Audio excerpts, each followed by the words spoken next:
सलातो अला अहलिहा।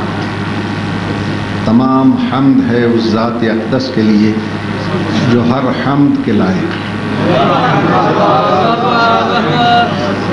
और दुरूद व सलाम उन हस्तियों पर जिन्हें खुद बढ़ के दुरूद ने सलाम किया।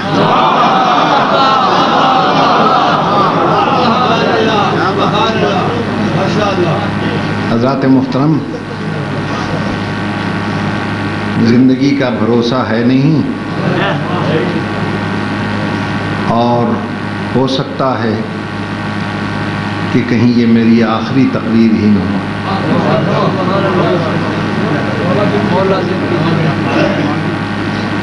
मेरे बाद मेरे एक अजीज़ मुहतरम ने पढ़ना है, वो वसीम है मैं नसीम हूँ।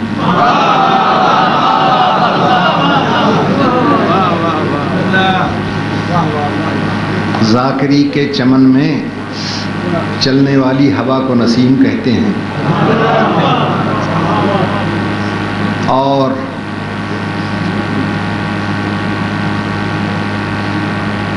अरबी में निशानी को वसीम कहते हैं। तो ज़ाकरी की जो निशानी बन के आया वो वसीम है, और गर्मी में जो हवा बन के आया वो नसीम है।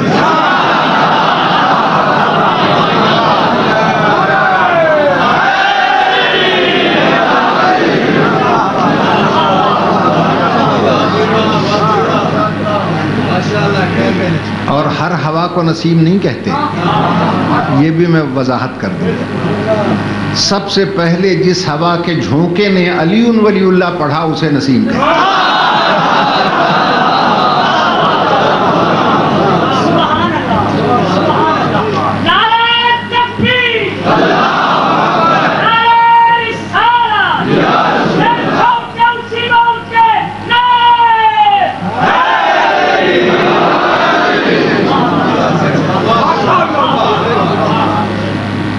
और मुझसे पहले मेरे भाई खुर्शीद साहब पढ़ रहे थे, और अब जाहिर है कि ज़ाकरी में उनका मकाम सूरज का है। खुर्शीद सूरज को कहते हैं, और अल्लाह फरमाता है वश्शम्स वज़ुहाहा, मुझे खुर्शीद की कसम।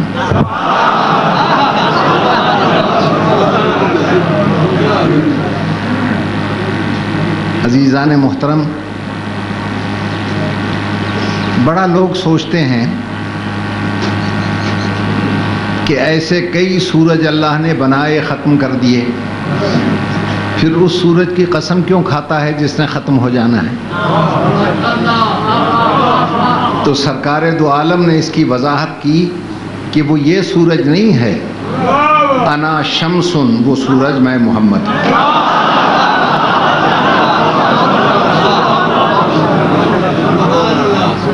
व अंत कल कमर या अली, और जिस चांद की अल्लाह ने कसम खाई वो चांद तू है।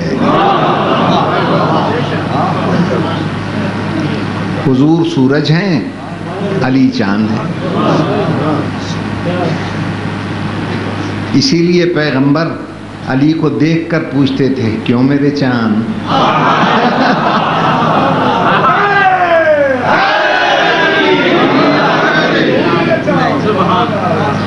मेरी बात पे गौर फरमा लिया आप। अजीज़ान मोहतरम, अब बाज़ लोगों को ये भी एक जहन में खलिश उठती है कि जनाब मजलिसों में पढ़ा जाता है कि अन्नज़्रु अला वजह अली इबादत, अली के चेहरे को देखना इबादत है। हालांकि हुजूर तो बड़े हैं, ये क्यों नहीं कहते कि बड़े मोहम्मद को देखना इबादत है। अली तो छोटे हैं, उनको देखना इबादत आप कहते हैं, तो ये हम तो नहीं कहते। सबसे बड़ी सिद्दीक़ा ने अपने बाप सिद्दीक से पूछा था,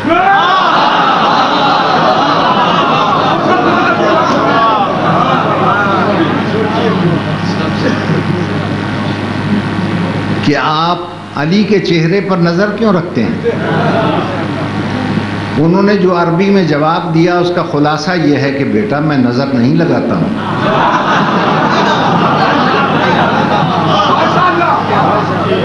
मैं तो पैगंबर के फरमान पर चलता हूं। हुजूर ने फरमाया था कि अली का चेहरा देखना इबादत है। अब रहा बड़े छोटे का फर्क, तो छोटा तो है चांद, बड़ा है सूरज। कभी आपने मस्जिदों में ऐलान सुना है, आओ आओ आओ मुसलमानों देख लो ईद का सूरज?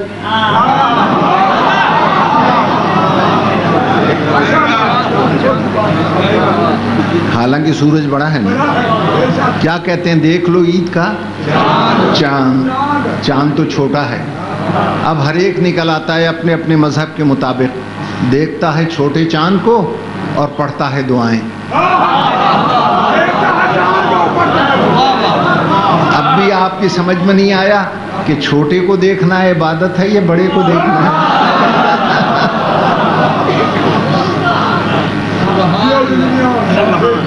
और अगर किसी को बहुत शौक है कि हम तो बड़े को देखेंगे, लो बिस्मिल्लाह बड़ा निकला हुआ है, देखो देखो।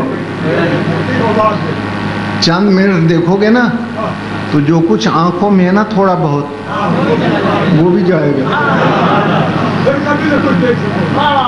इसलिए पैगंबर ने एहतियात की, बड़े को ना देखना।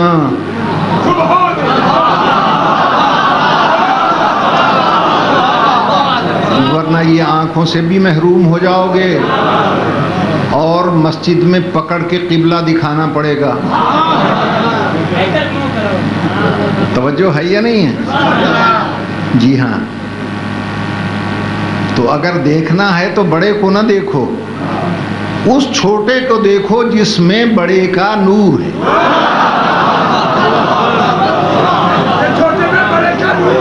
जी हाँ। इसलिए कि साइंसदान कहते हैं चांद में कोई नूर नहीं है, सूरज का नूर उस पे पड़ता है, वो चांदनी बन के हम पे डालता है। तवज्जो है या नहीं साहिबान? अच्छा, इस वक्त यहाँ पर सूरज निकला हुआ है, अमेरिका में चांद निकला हुआ है। इसका मतलब है कि आधे पर बड़ा हुक्मरान है, आधे पर छोटा हुक्मरान है। और जब बड़ा वहां जाएगा छोटा यहां आ जाएगा, छोटा वहां जाएगा बड़ा यहां आ जाएगा। इसका मतलब है कि इनकी खुसूसियत यह है कि बड़ा अपनी जगह छोड़ता नहीं जब तक छोटे को बिठा नहीं लेता।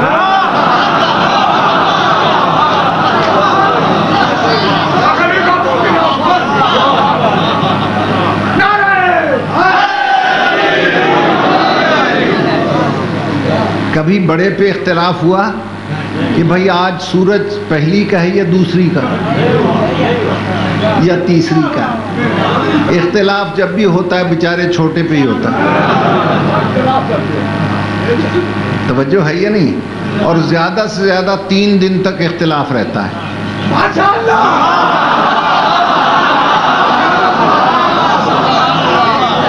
जी हाँ।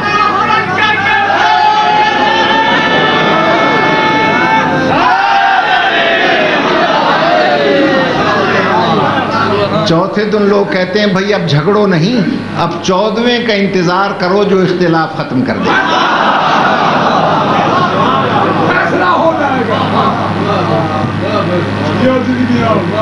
मेरी बात पे गौर है या नहीं?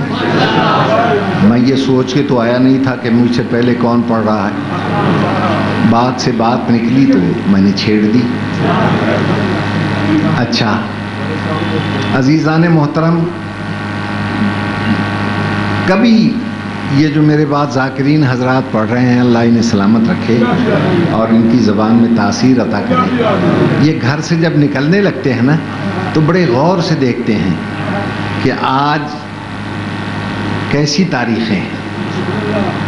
इनसे पूछें, कभी किसी ने कहा कि आज सफ़र न करना बड़ा मनहूस दिन है कि सूरज दर अक़रब है? जब भी कहते हैं कमर दर अक़रब है। ये अक़रब क्या बला है भाई? चंद मनहूस सितारे हैं जो घेर लेते हैं चांद को।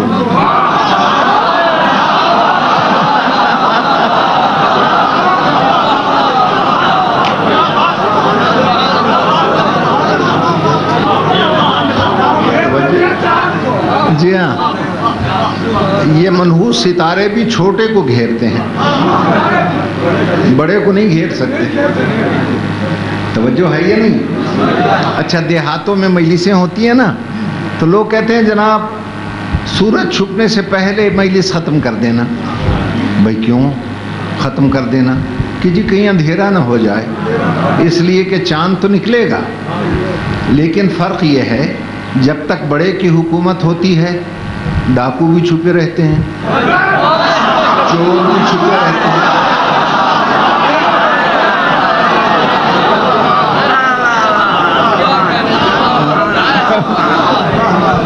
और जंगल के जानवर भी छुपे रहते हैं। और जहां बेचारा छोटा बन के उभरा, छोटे छोटे मूजी भी निकल आते हैं।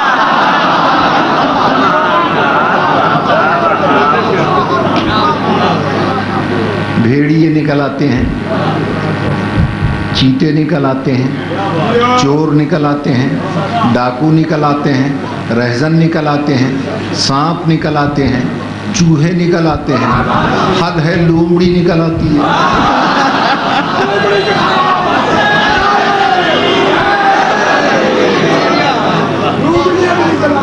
तवज्जो है या नहीं है? अच्छा, एक बात और बताएं मुझे, आज तक कभी कोई कमेटी बनी जिसमें ये कहा गया हो कि भाई ये सूरज कमेटी है?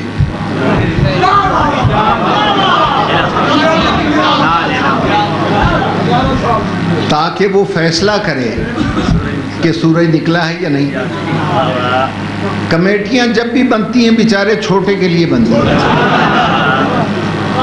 हिलाल कमेटी, और जब से हिलाल कमेटी बनी है ईद हलाल हो गई। तवज्जो है या नहीं? जी हाँ, मैं हैरान होता था कि हिलाल कमेटी के मेंबरों पे चांद नजर क्यों नहीं आता। मैं मिलने गया, जब मेंबरों को देखा मैंने, 90 साल के नौजवान मेंबर हैं।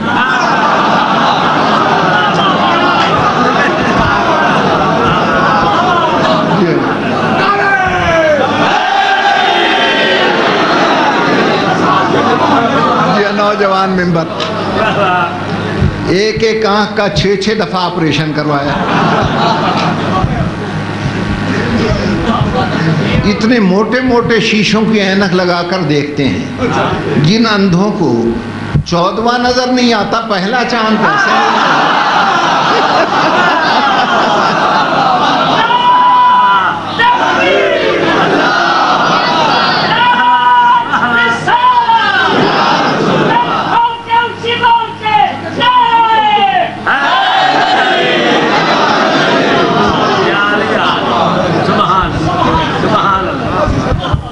मैं गया था यूनाइटेड नेशन में, अक़वाम मुत्तहिदा में, तो वहाँ 185 या 86 मज़ाहिब के बड़े बड़े डॉक्टर, बॉरेट लॉ, बड़े बड़े रहनुमा आए हुए थे। उसमें श्रीलंका का एक पंडित उठा और उसने कहा, भाई हम ओम से काम शुरू करते हैं। ओम बड़ा लचपाल है,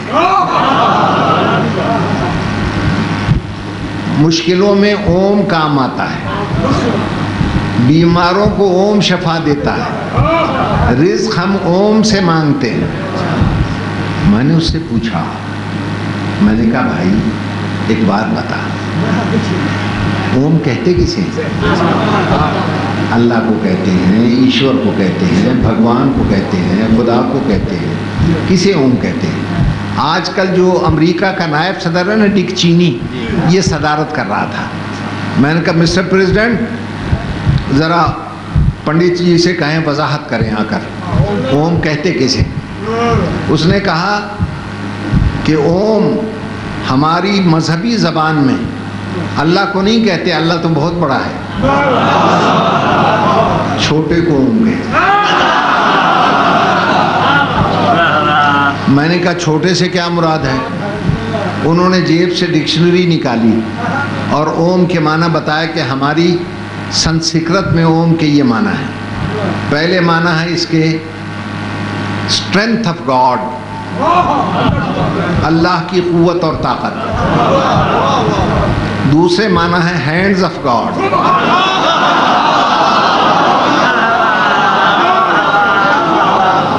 अल्लाह के हाथ। तीसरे माना है फेस ऑफ गॉड, अल्लाह का चेहरा। मैंने कहा प्रेसिडेंट साहब, फिर हम में और इन तमाम मज़ाहिब में नुक्ता मरकज़ तो एक निकला। जिसे ये कहते हैं स्ट्रेंथ ऑफ गॉड, हम मुसलमान उसे कहते हैं कुव्वत परवरदिगार। ये कहते हैं हैंड्स ऑफ गॉड, हम कहते हैं यदुल्ला। ये कहते हैं फेस ऑफ गॉड, हम कहते हैं वजहुल्ला। ये चक्कर लगाकर वहाँ तक पहुँचते हैं, हम शॉर्टकट से पहुँच के कहते हैं मौला अली।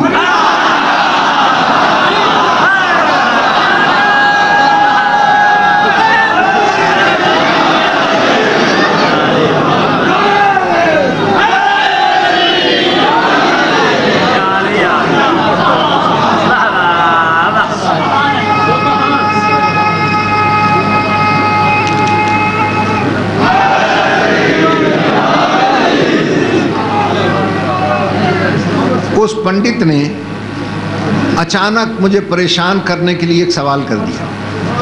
कहता है मुझे ये बताएं, ये जितने 185 या 86 मज़हब के रहनुमा हैं, आपका जो रहनुमा है हमारा ओम, आपका अली, इसकी कोई ऐसी फजीलत बताएं जो यहाँ आने वाले मज़ाहिब के किसी रहबर में न मिले। मैंने आवाज़ दी, या मौला मेरी मदद कर। खुदा की कसम ऐसी मदद की, जब तक यूनाइटेड नेशन है मेरा चैलेंज बाकी रहेगा।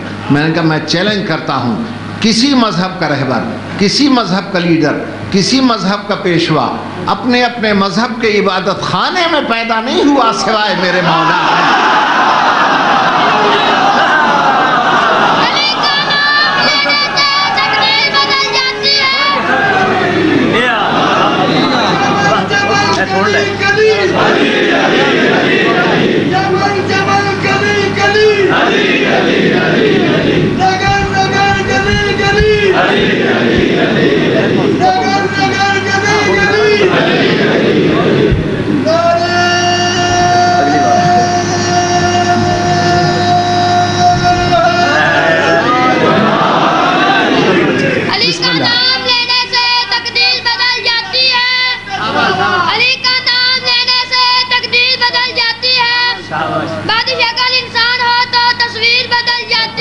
अगर कोई मुश्किल दर पेश आए तो पढ़ ना दे अली को, अगर कोई मुश्किल दर पेश आए तो पढ़ ना दे अली को, लोहे महफूज पे लिखी तहरीर बदल जाती है।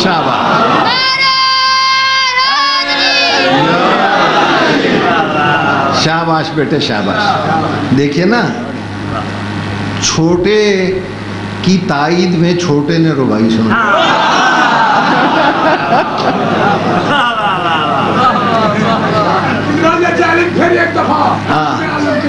देखिए ना, इस बच्चे ने बड़ी मानी खेज रुबाई पढ़ी है। इसने कहा अली का नाम लेने से तकदीर बदल जाती है। तो ये उसने कुरान की आयत का तर्जमा किया।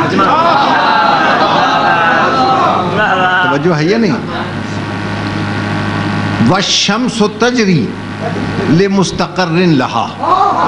अल्लाह कहता है सूरज अपनी जाए करार के इर्द गिर्द घूमता है। और ये क्यों घूमता है? ज़ालिका तक़दीरुल अज़ीज़िल अलीम, ये इल्म वाली अल्लाह की तकदीर है। और अली तकदीर क्यों बदलता है? सूरज तकदीर है, जो सूरज को पलटा दे वो तकदीर बदल दे।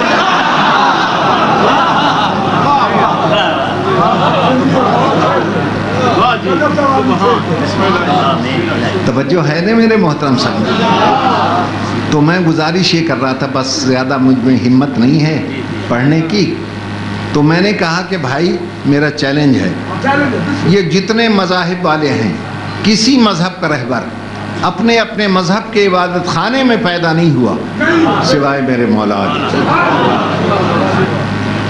अब और तो किसी को ख्याल आया नहीं।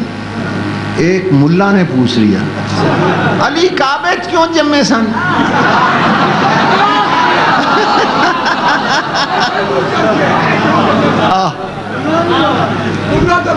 जी हाँ, अली काबे क्यों जम्मे?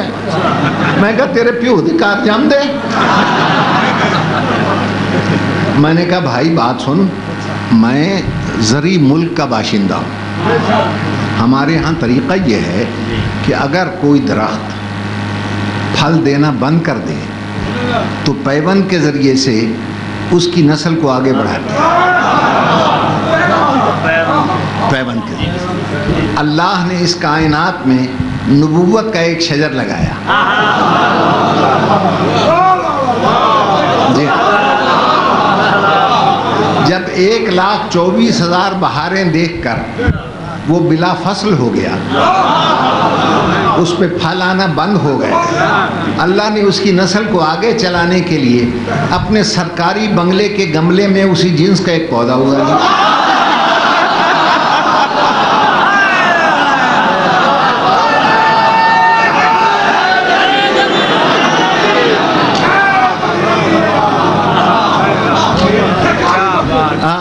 सरकारी बंगले के गमले में उसी जिन्स का एक पौधा उगा दिया।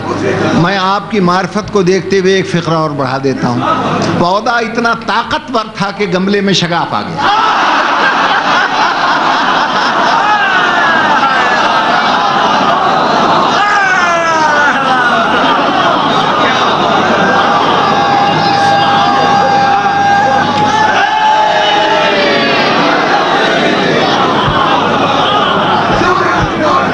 जी हाँ, गमले में शगाफ आ गया। जब पौधा परवान चढ़ा, अल्लाह ने नबूवत की एक शाख से उसे पैबंद कर दी। वो शाख को लेकर घर आ गया।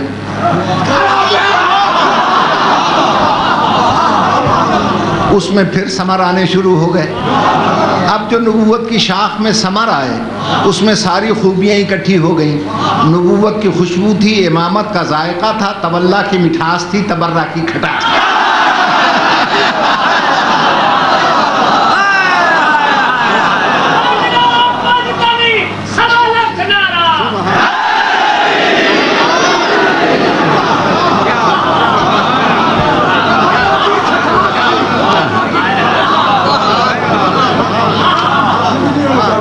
बस अजीज़ों, मैं अपने भाई वसीम को स्टेज दूं और बयान यहीं समेटता हूँ। इत्तेफाक से हम दोनों झंग के रहने वाले हैं, वसीम और नसीम इकट्ठे। तो मैं गुजारिश ये कर रहा था आपकी खिदमत में कि अब उसमें समर आ गए। 2 समर लगे उसमें, एक बड़ा समर, एक छोटा समर। एक फ़िक्रा और मैं अर्ज़ करता हूँ। उन फलों के नाक़द्र बागियों ने बजाय हाथ से तोड़ने के तीरों का निशाना बना दिया। मैं ज़्यादा नहीं मसाइब पढ़ सकता।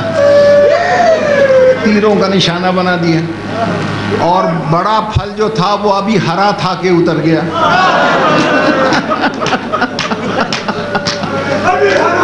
अभी हरा था कि उतर गया। बड़े फल पर तीर थे, छोटा समर तीरों पर था। और जिस समर पर तीर थे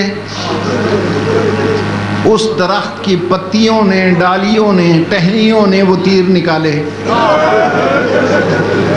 बेटों ने, बेटियों ने, भतीजों ने, भतीजियों ने तीर निकाले। और जो छोटा तीरों पर था उसके तीर किसी ने ना निकाले। क्यों ना निकाले? हो सकता है आप कहें कोई निकालने वाला नहीं था। नहीं, अल्लाह रखे उसकी बहन भी थी, उसकी बेटी भी थी, बेटा भी था। फिर तीर क्यों ना निकाले? भाई इशारा काफ़ी है। तीर निकाले जाते हैं हाथों से।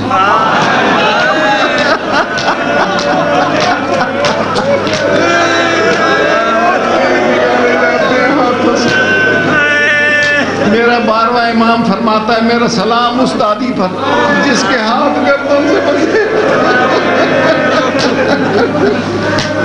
बगैर तीर निकाले चली गई। मगर आखिर बहन थी, अली की बेटी थी। अजीब बात की उसने चलते चलते भाई की लाश का तवाफ किया और फिर कहती है, हुसैन मैं बहन हूँ ना तेरी, मुझे तेरे बचपन के सब वाक़यात याद हैं। ईद का दिन था, अम्मा ने जन्नत के दर्जी से तेरा जोड़ा मंगवाया था। आज मैं ये कहने आई हूँ 11 मुहर्रम को वो दर्जी भी मौजूद है, वो जन्नत भी मौजूद है, मेरी ज़बान में माँ वाला असर भी है। तू अगर इजाज़त दे, अम्मा ने जिससे ईद का जोड़ा मंगवाया था मैं उसी दर्जी से तेरा कफन मंगवा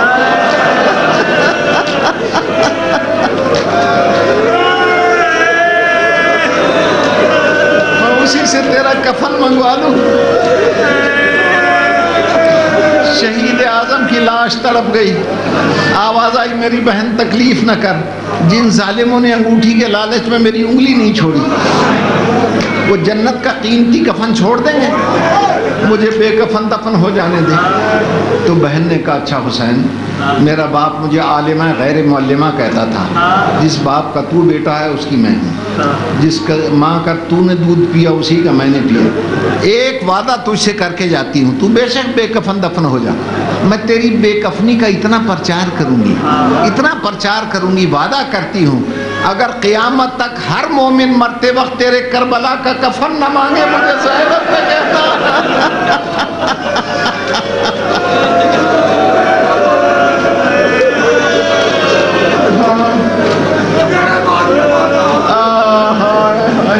आज हर मोमिन की ख्वाहिश होती है मुझे करबला का कफन मिले, मुझे करबला का कफन मिले। अल्लाह आपको शाम ले जाए, वहाँ चादरें लटकी हुई हैं, जो खातून जाती है पहले सर पे चादर रखती है। बहन ने कहा, हुसैन तुझे कफन नहीं मिला, कफन तू तकसीम कर। मुझे कहीं चादर नहीं मिली, चादरें मैं तकसीम कर। खुदा की कसम, मैं जब गया ना वहाँ, हमारे इलाके की पता नहीं आपके हाफजाबाद या झंग या मुल्तान की एक खातून थी, बीवी, वो चल नहीं सकती थी बेचारी, 90-95 साल की थी। 2 बेटे उसे उठाते हुए गिर जाती, फिर आहिस्ता आहिस्ता चलते चलते जरी तक पहुंच गई। उसने जरी को हिलाया और हमारी पंजाबी ज़बान में जो बयान किया ना, मैं आज तक नहीं भूला।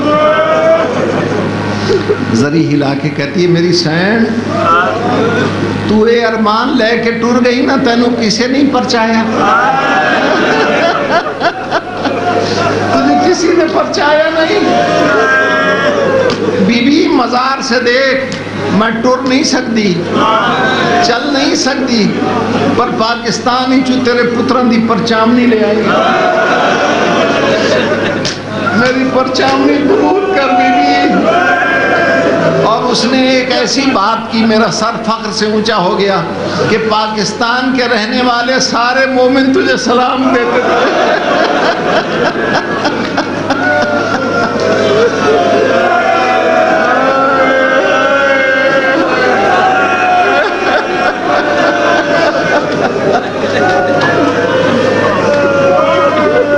बस अजीजों, अल्लाह इन बहन भाइयों के सदक़े में हर बहन भाई को सलामत रखे, बहनों की चादरों की हिफाजत रहे, और खुदा करे भाई अपनी बहनों के सर पे हाथ रखे रहे। मैं बस यहीं इजाज़त लेता हूँ, ज़िंदगी रही। अच्छा, खुदावंद आलम बतसद्दुक़ बीमार करबला, जो बच्ची बीमार है उसे शफाए कामिल बहक़ मोहम्मद वाले मोहम्मद बिलाल के लिए दुआ करा दे, बुलंदी दर्जा इलाही आमीन। और जो मरहूम बुलंदी दर्जात के लिए मुल्तजी हैं, खुदावंद आलम शहीद करबला के सदक़े में उन्हें जवार आले मोहम्मद अता। अच्छा भाइयों, खुदा हाफिज़।